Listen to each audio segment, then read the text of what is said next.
বিসমিল্লাহির রহমানির রহিম। আজকে আলোচনা করব সমকোণী ত্রিভুজ থেকে বিভিন্ন ডিগ্রির মান এবং বাহুগুলোর মান কিভাবে নির্ণয় করব সেই বিষয় নিয়ে আলোচনা করব। এক্ষেত্রে আমরা মনে রাখতে পারি, যেমন সাগরে লবণ অতি, তাহলে সাগরে লবণ কি অতি, সাগর অর্থাৎ হচ্ছে সাইন মনে রাখবো, লবণ লতে হচ্ছে লম্ব আর অতীতে অতে হচ্ছে অতিভুজ। এরপর আরেকটা মনে রাখবো, মানুষকে কবর দেওয়া হয়, সেক্ষেত্রে অনেকেই কবরের পাশ দিয়ে কি যেতে ভয় পায়, মনে করে ভূত আছে। তাহলে মনে রাখবো কি কবরে ভূত অতি, অর্থাৎ কবর বলতে কজ মনে রাখবো, আর ভূত বলতে ভূত হচ্ছে ভূমি, আর অতি বলতে অতিভুজ। সেক্ষেত্রে আমরা মনে রাখতে পারবো কজ সমান হবে কি ভূমি বাই অতিভুজ। এরপর হঠাৎ করে একদিন একটা ভূত অনেকে দেখলো, বলল ভূতটা হলো কি টেরা এবং লম্বা ভূত। একজনে বললো কি ভূতটা কেমন টেরা লম্বা ভূত। টেরা মানে ট্যান, ট্যান সমান হবে লম্ব বাই ভূমি, লম্ব বাই ভূমি। তাহলে আমরা এভাবে মনে রাখতে পারি, সেই বিষয়গুলো আলোচনা করছি। যেমন এবিসি একটি সমকোণী ত্রিভুজ, কারণ যে ত্রিভুজের একটি কোণ 90 ডিগ্রি অথবা এক সমকোণ, সেক্ষেত্রে আমরা ওই ত্রিভুজকে সমকোণী ত্রিভুজ মনে করব।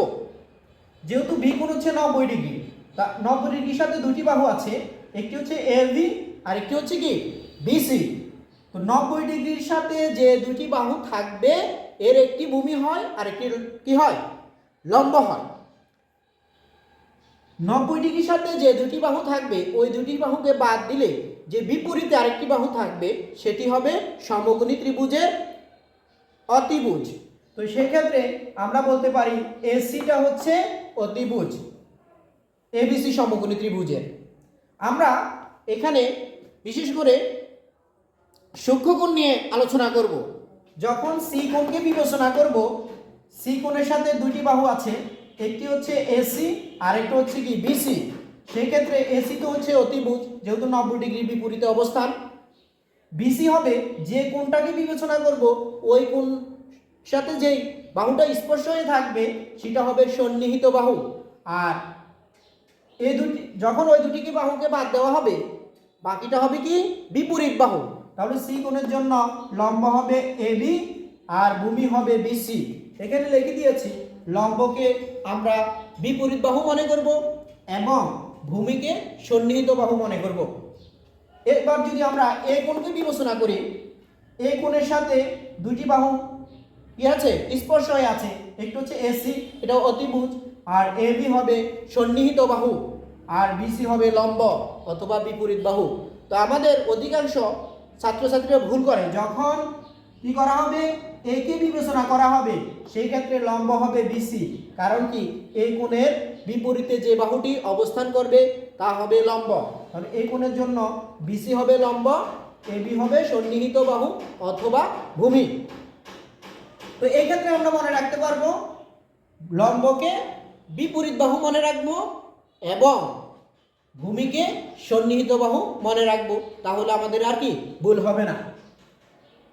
যে গল্পটি ছিল সাগরে লবণ অতি, সাগর থেকে আমরা মনে রাখবো সাইন, তাহলে সাইন থিটা সমান লম্ব বাই অতিভুজ।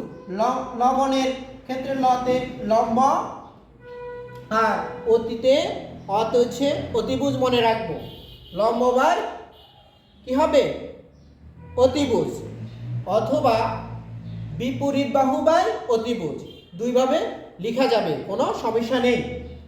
আমরা শিখেছিলাম সাইনের বিপরীত হচ্ছে কোসেক। সেই ক্ষেত্রে আমরা বলেছিলাম এখানে সাইন লিখলে এখানে লিখতে হয় কোসেক, এখানে কোসেক লিখলে এখানে সাইন, যা প্রথম ভিডিওতে আলোচনা করেছিলাম সূত্রগুলো মনে রাখার জন্য। এই ক্ষেত্রে যেহেতু আমরা সাইন সমান লম্ব বাই অতিভুজ জেনেছি, তাহলে কোসেক সমান হবে হরকে লব, লবকে হর করব, অর্থাৎ অতিভুজ বাই লম্ব হবে। এবার আমাদের দ্বিতীয় গল্প ছিল কবরে ভূত অতি। কবর থেকে আমরা কজ মনে রাখবো। আর ভূত অতি, ভূতে হচ্ছে ভূমি আর অতে হচ্ছে অতিভুজ। তাহলে বলতে পারি ক সমান ভূমি বাই অতিভুজ। এবার কজের বিপরীত আমরা শিখেছিলাম যেগুলো ভগ্নাংশ আকারে চ্যাক লেখা যায়, সেক্ষেত্রে চ্যাক থিটা সমান হবে অতিভুজ বাই ভূমি। আর টেরা লম্বা ভূত, ভূতটা কেমন ছিল? টেরা ছিল, লম্বা ছিল ভূত। টেরা অর্থাৎ ট্যান, আমরা মনে রাখবো ট্যান সমান হবে লম্ব বাই ভূমি। টেরা লম্বা ভূত, লত হচ্ছে লম্বা আর ভূত হচ্ছে ভূমি, লম্ব বাই ভূমি। ট্যান সমান হবে লম্ব বাই ভূমি। যেহেতু ট্যান পারবো, ট্যানের মানকে আমরা বিপরীত করব, অর্থাৎ লবকে করব হর, হরকে করব লব। সেক্ষেত্রে কট সমান হবে আমাদের ভূমি বাই লম্ব অথবা সন্নিহিত বাহু বাই বিপরীত বাহু।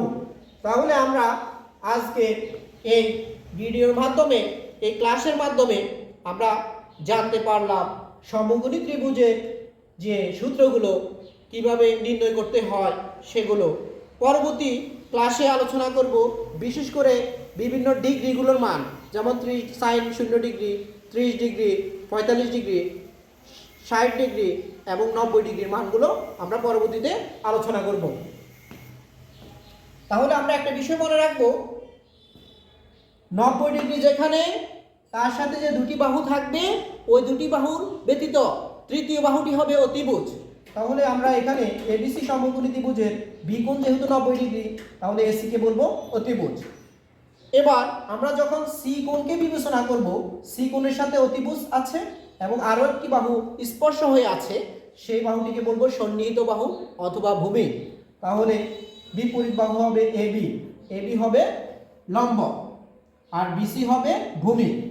আর যখন এ কোণকে বিবেচনা করব, এই কোণের সাথে দুটি বাহু আছে, একটা এসি আর একটা এবি, তাহলে এসি তো অতিভুজ নির্ধারিত, আর এবি হবে সন্নিহিত বাহু অথবা ভূমি এবং বিসি হবে লম্ব অথবা বিপরীত বাহু। আজকের এই সংক্ষিপ্ত আলোচনা এখানে শেষ করছি।